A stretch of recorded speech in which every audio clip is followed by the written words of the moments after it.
On a commencé, notre premier défi était de trouver une définition de l'enseignement individualisé. Il y en existe plusieurs. Nous, on l'a défini comme une formule éducative permettant à un apprenant de développer des compétences d'une façon autonome, accompagné par un enseignant ou enseignante, instrumenté de guides d'apprentissage, de matériel pédagogique et didactique. C'est notre définition. Elle en vaut bien d'autres. C'est la nôtre. Aujourd'hui, je vais vous parler, pour ma part, de la partie administrative et aussi organisationnelle. Donc, vraiment, qu'est-ce qu'on doit faire dans notre centre lorsque on pense partir un programme en enseignement individualisé. Première petite question, combien de personnes parmi vous ont des programmes dans leur centre en individualisé, en enseignement individualisé? Presque la majorité. Secrétariat, comptabilité, autres programmes? Mécanique industrielle. Usinage. Technique d'usinage. Soudage. OK. Alors, chez nous, on a aussi secrétaire comptabilité, secrétaire juridique, et aussi, on a 7 programmes dans notre centre qui sont en enseignement individualisé. Alors, on avait différents défis à relever. Alors, quand on parle de l'enseignement individualisé, on dit pourquoi une telle aventure? Pourquoi se lancer là-dedans? Bien, souvent, on parle de diminution de clientèle. C'est souvent la première chose qui nous vient en tête. La pérennité du programme, on se le dit. Hein, si l'enseignement individualisé ne serait pas là, probablement que le programme n'existerait plus. Les groupes sont plus nombreux, etc. C'est déjà des questions que vous avez déjà répondues. On a également, l'enseignement individualisé nous permet d'offrir une plus grande offre. Vous le savez, de plus en plus, les centres locaux d'emploi, les services d'entreprise, la reconnaissance des acquis, la CEAC et bien d'autres organismes de vos régions, on peut répondre, grâce à l'enseignement individualisé, d'une façon plus facile, des fois en adaptant, mais d'une façon plus facile à cette nouvelle offre de services. Également, on va répondre à une demande du marché du travail et également aux besoins sociaux des gens, de notre clientèle. Et il va y avoir une réalité de nos jeunes, études, travail, famille, et dernièrement, la concurrence. La concurrence avec un autre centre proche de chez nous qui donne la même option, qui est en magistral, tandis que ou en individualisé. Donc, le fait d'être en individualisé nous permettra à nous de partir plus de cohortes, etc. Donc, d'être un petit peu plus concurrentiel, même si on fait partie du même réseau. Évidemment, lorsqu'il y a un autre centre à côté qui donne le même programme que nous, bien, on regarde différentes options. On a des avantages administratifs. On en nomme quelques-uns. Il y en a plusieurs, mais j'en ai nommé quelques-uns. Alors, ça va nous permettre de partir des groupes plus souvent. Vous le savez, permet de renouveler les groupes. L'élève qui part en stage, l'élève qui part en fin de formation pourra être remplacé par quelqu'un qui va arriver à notre prochaine entrée. On va parler d'élèves, permet à l'élève d'arrêter temporairement sa formation. Un élève qui est malade, une personne là, qui, peu importe, grossesse ou peu importe les raisons, permettrait d'arrêter quelques mois de revenir, quelques semaines de revenir, tout en continuant où la personne était rendue dans sa formation. Ça permet également à l'apprenant de progresser à un rythme variable. Nous, on fait attention à dire à son propre rythme parce qu'il y a des gens qui ont le rythme lent et ça permet des fois d'allonger la formation. Donc, on fait toujours attention à son propre rythme. Là. Donc, il y a un rythme variable, mais il est également contrôlé. Et également, on a des meilleurs résultats, récupération plus facile. Donc, ça, c'était un peu controversé, mais chez nous, on a des meilleurs résultats justement parce qu'on est capable de récupérer la personne plus rapidement, immédiatement, et ensuite de ça, elle peut continuer sa formation. Donc, souvent, des fois, en magistral, on a des gens qui sont en échec et notre organisation ne permet pas de récupérer immédiatement. Des fois, ça va à la fin de l'année, à la fin de la session. Tandis qu'en enseignement individualisé, on retourne l'élève en classe, en général, il est récupéré et ensuite de ça, il peut continuer sa formation. Et il y a une augmentation du taux de diplomation. Ça aussi, ça peut être discutable. Dans notre cas, c'est toujours une bonne chose. Pourquoi l'augmentation de diplomation? Souvent parce que l'enseignement individualisé va permettre un changement de pédagogie, un changement de toutes nos... tu m'as pu montrer la feuille, non? Va nous permettre un changement de nos méthodes pédagogiques, comme je disais, et également de notre matériel didactique. Alors, qui devrait être de plus en plus adapté là, à nos besoins. Alors, pour ça. On a des avantages pédagogiques. Donc, ça développe l'autonomie, la débrouillardise. Nos employeurs nous le disent. Ça responsabilise l'apprenant. Ça, c'est un critère important. Ça donne le contrôle de l'apprentissage à l'apprenant. Ce qui n'est pas toujours facile, mais c'est une réalité. Ça augmente le niveau de compétence. Encore, différentes personnes peuvent dire, ben, l'enseignement magistral aussi. Quand c'est bien fait, je pense que le niveau de compétence est important là, par rapport à ce genre d'enseignement-là. Mais souvent relié justement à des nouvelles méthodes pédagogiques et à un programme qui est renouvelé. Ça utilise les heures en fonction des besoins, naturellement. Si l'élève est capable de le faire en 90% ou 80% de sa formation, ça peut lui donner certaines heures. S'il a besoin de quelques heures de plus, l'organisation peut également lui donner. Donc, ça nous permet d'être souple. Et aussi, c'est plus près du marché du travail grâce à la mise à jour des méthodes et du matériel pédagogique. Ça, je l'avais mentionné. Alors, si on continue, il y a également les avantages, les inconvénients, au niveau administratif. La gestion des dossiers. Alors, je ne sais pas s'il y a des gens ici qui sont vraiment proches du dossier de l'élève, mais on parle des horaires, des transitions. Transition quand un élève change de groupe ou change de cours. Les stages. Au lieu d'avoir un groupe qui part en stage, on a des élèves qui partent toute la semaine en stage, un lundi, un vendredi, etc. Ils reviennent. Donc, il y a souvent plusieurs personnes qui partent et qui arrivent dans la même semaine. Donc, on parle de la tâche des enseignants qui change également, les calendriers de travail.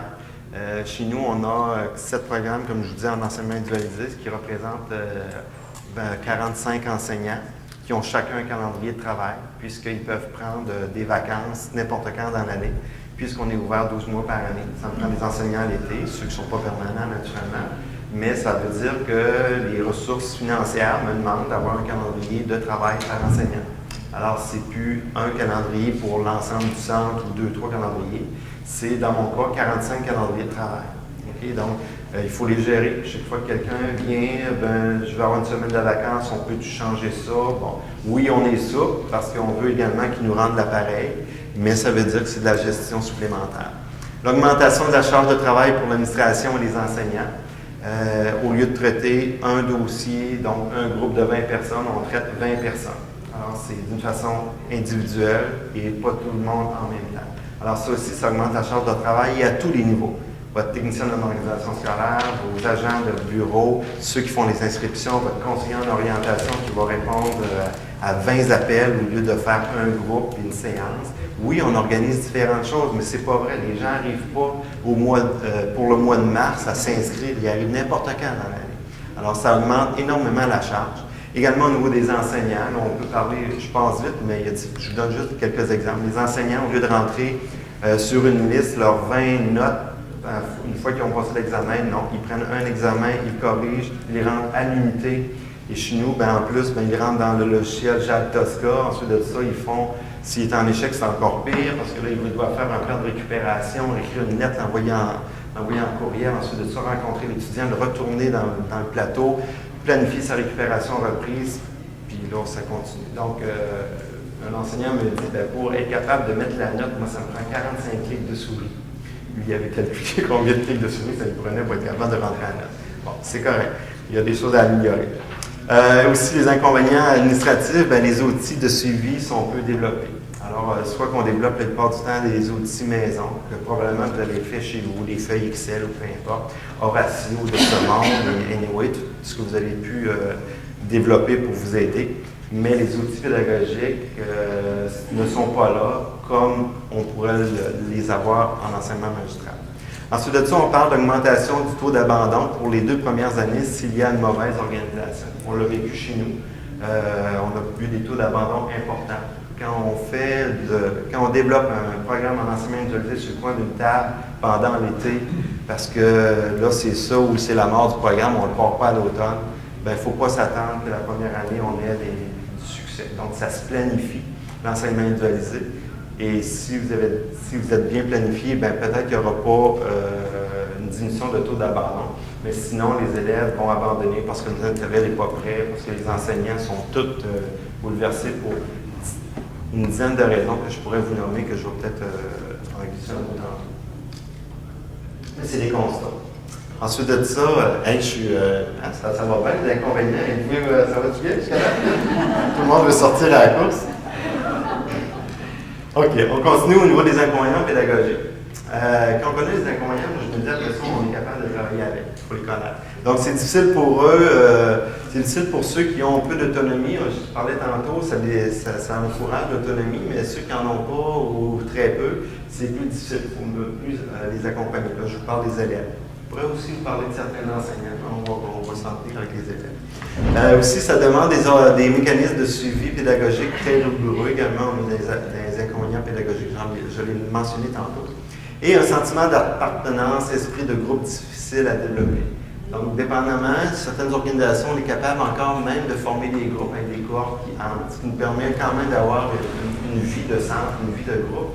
Mais quand on entre plusieurs petites entrées de 3-4 personnes, après ça, ils se rassemblent dans une salle de 40-50 élèves pour 2-3 enseignants, bien là, il y a une vie de groupe qui est moins là. Donc, il faut pallier à ça souvent là, par différentes activités au niveau de l'école, du centre comme tel.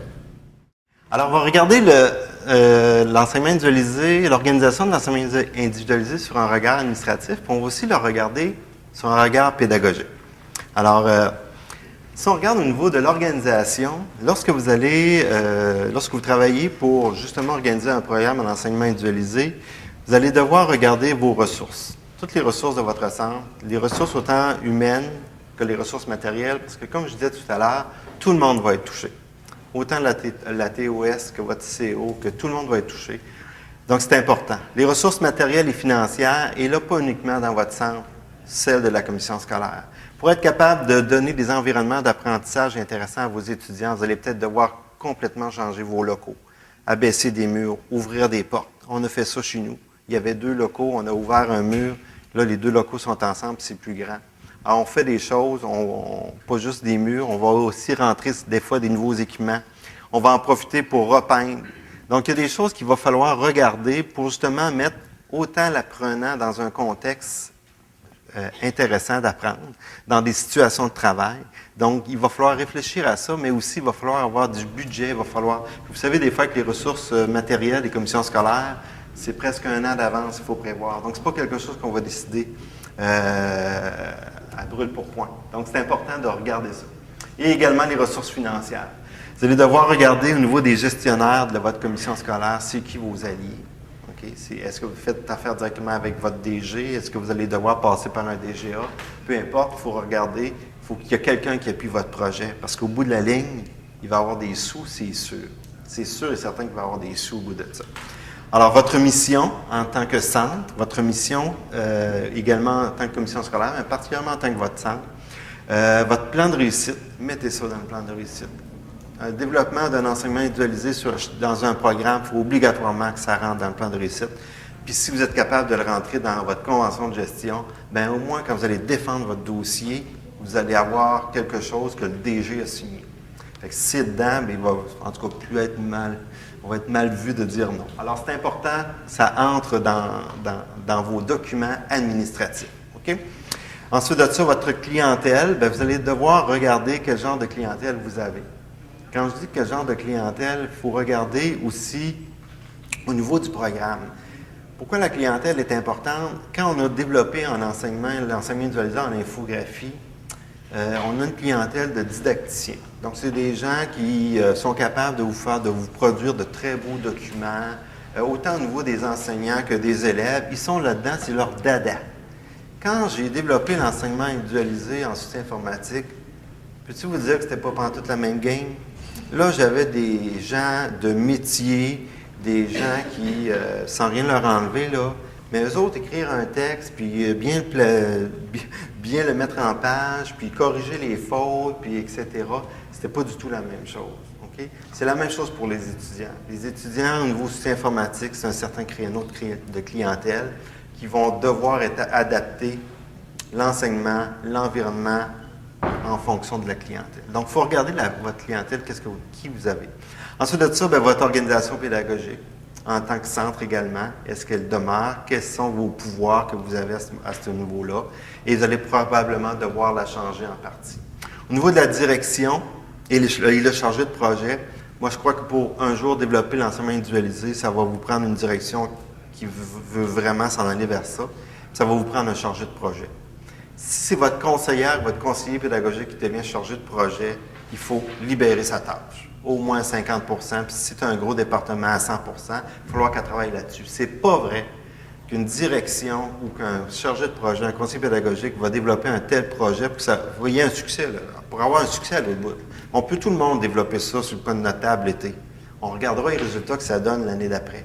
Mais si vous voulez vraiment avoir du succès, puis quelque chose qui tient la route, avec ce que mes deux collègues vous ont nommé tout à l'heure, ce n'est pas des choses qu'on réfléchit en 2 minutes. Okay? Quand on va parler d'une situation de travail, il va falloir que les équipes s'assoient puis disent comment je vais faire mon organisation pour que mes enseignants puissent avoir des outils pour que les apprenants, eux, puissent apprendre par la suite. Donc, ce n'est pas des choses qui vont... Donc, il faut réfléchir à tout ça. Donc, il va falloir qu'il y ait quelqu'un qui coordonne le projet. Il va falloir que vous vous demandiez en tant que gestionnaire ou en tant également de conseiller pédagogique ou peu importe si vous êtes proche du projet, quel genre de style de gestion vous avez. OK? Il va falloir vous questionner premièrement. Ensuite de ça, vous allez avoir de vous demander c'est quoi votre pouvoir que vous avez. Là, je rentre un peu dans la gestion, mais si comme directeur, vous n'avez aucun pouvoir auprès de votre département, la pilule va être dure à avaler. OK? Vous allez devoir changer un petit peu peut-être votre approche. Si vous êtes conseillère en pédagogique que vous faites chargé de projet, bien, faites-vous donner des balises par votre direction. OK? C'est jusqu'où que je me rends. Puis, faites-vous donner du pouvoir aussi. OK? Il y a des directions qui aiment, oui, je te confie le dossier, mais à chaque fois qu'il y a un petit pépin, il faut que tu viennes me voir. Fait qu'il faut être capable de donner du pouvoir. Et les ressources. Donc, attribuer les dossiers à une ressource, ressources humaines de votre centre, puis les ressources matérielles, j'en ai parlé tantôt. On regarde aussi au niveau du regard administratif, l'engagement des enseignants, c'est une partie importante que je trouve. Si vous voulez avoir encore une fois du succès, il va falloir que vos enseignants soient engagés. Et vous savez, on ne leur rentre pas ça dans la gorge. Si vous leur rentrez ça dans la gorge, ça va avoir un produit final boiteux probablement. Donc, vous allez devoir probablement leur faire un environnement favorable de développement. Chez nous, ce qu'on a fait, on a un local depuis 3 ans, c'est le local de développement. Chacun des départements, il passe un en arrière de l'autre. Il y a des ordinateurs qui sont là, il y a une table de réunion, il y a un téléphone. C'est quand même un grand local, c'est bien peinturé, c'est propre. Puis on essaie de tenir ça comme ça, puis on a équipé les enseignants avec des bons ordinateurs, des bonnes chaises. Ils s'en vont là, ils travaillent là une semaine de temps, des fois 2 semaines en ligne, des fois c'est 1 mois, dépendamment de leur libération. Mais ils sont là, puis ils sont bien. Et ce local-là, il est loin du département où est-ce qu'ils travaillent habituellement. Pourquoi? Il faut isoler les enseignants. Il faut les mettre là avec le conseiller pédagogique, en réunion, travailler tranquille, des réunions, avoir une petite table pour qu'ils puissent discuter. C'est pas vrai qu'ils vont développer ça dans le département. C'est pas vrai, oubliez ça. Ça c'est pas, donc, il va falloir être capable de créer un environnement favorable au développement. Formation sur les compétences professionnelles également. Tout ce que mes collègues ont parlé tout à l'heure, c'est pas sûr que les enseignants connaissent tout ça. Donc, une petite formation, une auto-formation peut-être aussi. Alors, connaître ces enseignants, vous allez devoir également rencontrer tous vos enseignants lorsque vous partez un projet comme ça. Alors, qui veut développer, puis qui est capable de développer? C'est 2 questions très différentes. Okay? Donc, demandez-leur, apportez-moi vos derniers projets pédagogiques depuis les 2 dernières années. Vous allez savoir qui est capable de développer. Faites bien attention à ça. Donc, vous allez avoir, en tout cas, chez nous, on a eu une rencontre d'à peu près 3/4 d'heure, 1 heure avec chacun des enseignants, puis après ça, on détermine l'équipe de développement. Des fois, ça ne fait pas toujours l'unanimité, mais c'est à vous à déterminer l'équipe et non pas juste « Ah oui, j'ai le goût, j'ai le goût, j'ai le goût ». Il y en a qui ont le goût, mais pas la capacité. J'en passe. Bonne communication, tous les enseignants doivent faire partie du processus à différents niveaux. Donner un rôle à tout le monde. Même s'il y en a un, là, c'est uniquement de faire des recherches sur Internet pour alimenter un autre enseignant. Donnez-lui ce rôle-là. Tout le monde devrait avoir des rôles. Des rôles de développeur, des rôles de co-développeur, des rôles de vérification, des rôles sur l'évaluation. Si vous avez 10 enseignants, trouvez-leur tout le monde un rôle à différents niveaux, selon leurs compétences, mais tout le monde devra être impliqué dans le projet. Et vous aurez à donner des objectifs clairs, des mandats, des rôles, des tâches, les définir pour chacun de ces enseignants-là, chacun des mandats, définir des tâches et définir des rôles. Et aussi un mandat. Cela doit être le projet de tous. L'analyse du projet, c'est-à-dire qu'une fois que vous avez regardé ça, il faut regarder le projet dans son ensemble. Quelques points, rapidement. Le nombre d'élèves, le nombre de groupes. Okay? Est-ce qu'on individualise un programme de 120 élèves ou on individualise un programme de 15 élèves? Il vous en reste comment? Puis on n'est pas obligé d'attendre qu'il vous reste juste 2 élèves avant d'individualiser un programme. Des fois, il faut y penser avant que la situation est dramatique. Donc, le nombre d'élèves, le nombre de groupes. Regardez la nature du programme, un peu comme je vous parlais tantôt. Il y a certains programmes qui s'individualisent facilement. En tout cas, infographie, c'était facile. À comparer de soutien informatique, là, où sérieusement, on en a bavé depuis 2 ans. C'est pas un programme facile. Puis il y en a d'autres qui ne sont pas faciles. Pourquoi il n'est pas facile? Bien, il y a du technique. Des fois, si l'élève n'est pas toujours devant l'ordinateur à faire différentes choses, c'est facile. Puis aussi, il y a du matériel. En secrétariat comptabilité, on a des éditeurs là, ici puis qui nous sont capables de nous fournir tous les volumes. En soutien informatique, il n'y en a pas. Tout ce qu'on a, c'est des grosses briques. On ne donne pas des briques à des élèves, ils ne lisent pas. Okay? Donc, il faut trouver autre chose. Donc, il faut regarder quelle est la nature du programme comme tel. Est-ce que c'est éditique, artistique, technique, production, construction? Puis là, il y a toutes différentes choses qu'il faut regarder par rapport aux différents programmes puis les réalités du programme. Il faut tout étaler ça sur une table. Il faut regarder vos locaux qui sont disponibles. Dans quel état ils sont, là, les locaux? Quels sont les aménagements que vous aurez à faire à ce niveau-là? Le matériel qui est disponible, c'est la même chose, l'achat de nouveaux matériels, etc. Et les situations particulières, autant au niveau personnel dans vos équipes, les conflits que vous pouvez avoir, les non-communications qu'ils pourraient avoir, etc. Oui. Alors, je termine avec la partie budget. Donc, c'est l'hôtel, c'est la rue des Crève-Cœurs. Donc, c'est la libération des tâches pour le développement sur 1 à 2 ans, dépendamment des départements, de la longueur du programme.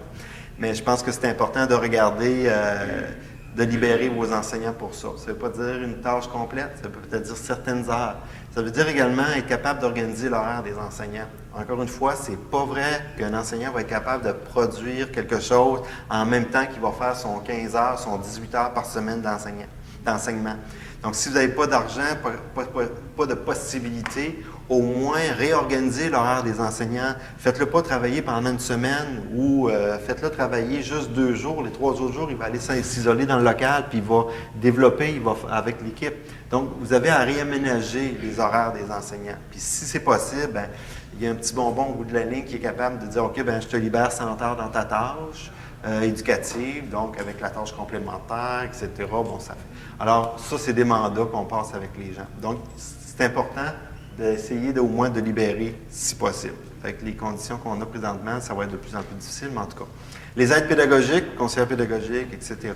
Et également les achats de nouveaux matériels, puis le soutien de votre commission scolaire. Donc, ça, c'est important. C'est un investissement. Plus votre développement va être, je vous dirais, sur le bras, plus au bout de la ligne, vous allez payer les ETP que vous allez perdre dans la prochaine année. Parce que vous ne serez pas prêt, parce que vous êtes obligé d'ajouter des profs ou des cours magistrales, parce que le développement n'est pas fini, etc. Et là, il rentre plusieurs différentes choses qui fait qu'au bout de la ligne, là, votre investissement, vous le perdez parce que vous êtes mal organisé. OK? Alors, je termine. Je fais 2 fois, je termine. Avec mon regard pédagogique. Alors, au niveau du regard pédagogique, bien, rapidement, on parle de l'étude du programme, donc actualiser. Est-ce que votre programme est actualisé? Il est-tu désuet? Est-ce un nouveau programme? Regardez vos normes modalités dans votre centre. Est-ce qu'ils sont appliqués à ce programme-là? Vous allez devoir développer avec vos enseignants les normes. Est-ce qu'il est en ATE, les stages, les autres activités extérieures, les compétences traduites en situation ou traduites en comportement, les particularités de certaines compétences, les ratios enseignants-élèves, est-ce que c'est 22 ans ou dans certains programmes, il est moindre, dans certaines compétences, il est moindre, etc. Donc, il faut vérifier ça. Les disponibilités de l'équipement, du matériel, les locaux, les vocations particulières, les disponibilités du matériel d'évaluation. Puis, j'ai le goût de vous laisser sur un des exemples que nous avons chez nous. Encore d'autres diapos. Là. Un exemple qu'on a chez nous, c'est Reprographie. C'est un programme, petit programme, où on a un local qui est à peu près 3 fois la grandeur de ce local-là, où vous avez naturellement des presses, vous avez toutes sortes de matériel. Et j'ai une quinzaine d'élèves, 2 profs. Et les élèves rentrent le matin à 8 heures, puis il y a une première réunion, c'est la réunion de production. Okay? Donc, les 15 élèves sont là, puis on fait 15 minutes de réunion de production. L'opératrice des photocopieurs, qui est un employé temps plein, vient dit aux enseignants un petit peu avant, voici le travail qu'il y a à faire pour la journée, les copies, le façonnage, etc. Les enseignants regardent le travail qu'ils ont à faire, ils regardent les élèves, où est-ce qu'ils sont rendus dans leur formation, et ils assignent des tâches aux élèves pour l'avant-midi ou pour la journée. Donc, toi, tu vas faire, exemple, la tâche 4 de la compétence du module, de la compétence 3, c'est sur les photocopieurs. Puis là, ils regardent avec les instruments qu'ils ont, les équipements qu'ils ont, et ils donnent des tâches aux élèves et ils les mettent en situation de travail. Quand il arrive le temps de la pause, les étudiants, il faut leur dire de sortir. Puis quand il arrive le temps du midi, il faut leur dire de sortir. Puis quand il arrive 3h30, 5 minutes avant, il faut commencer à leur dire, là, on finit dans 5 minutes, préparez-vous, on finit. Bon. Et là, ils ont des feuilles à compléter. Puis il y a un petit retour sur la journée, comment ça s'est passé. Il y en a qui ont eu des problèmes, etc. Puis il y a un enseignant toujours sur place, des fois deux, dépendamment s'il y a des examens, etc. Puis ils répondent aux étudiants, ils les aident. C'est vraiment un coaching de tous les jours et c'est vraiment une ambiance de travail. Fait que pour nous, c'est une situation, peut-être pas idéale, mais c'est une des belles situations qui représente ce que Henri nous discutait avec nous tout à l'heure. Alors voilà, et j'aurais bien d'autres choses à vous dire, mais Mme Renée ne veut plus que je parle. Alors mon défi, quel style de gestionnaire désirez-vous être demain? Est-ce que c'est le style casse-cou, l'aventurier, l'insouciant, le planificateur et l'organisateur, l'agent de changement, le motivateur et le mobilisateur? Vous n'êtes pas obligé de répondre, mais si vous répondez toutes ces réponses, je pense que vous ne seriez pas pire. Parce que je pense qu'un jour, il faut être casse-cou. Un moment donné, il faut planifier. Un moment donné, il faut laisser aller. Puis un moment donné, il faut être un peu tout ça à travers ce projet. Alors voilà, je vous remercie beaucoup. Ça résume l'ensemble de nos propos. C'est une très belle maxime. L'analphabète d'hier était celui qui n'avait pas appris à lire. L'analphabète d'aujourd'hui est celui qui n'a pas appris à apprendre. On est là, mais on n'est plus là. On est dans l'autre. L'analphabète de demain sera celui qui n'aura pas appris à créer. Créer son savoir, créer sa vie. Alors, merci beaucoup à nos 3 panélistes. Vous réalisez que l'enseignement individualisé, l'implantation de l'enseignement individualisé est un grand défi pour en faire une formule éducative efficace. Et nos panélistes avaient un grand défi cet après-midi de nous rapporter des concepts à partir desquels il faut avoir des préoccupations pour faire de la formation en enseignement individualisé efficace.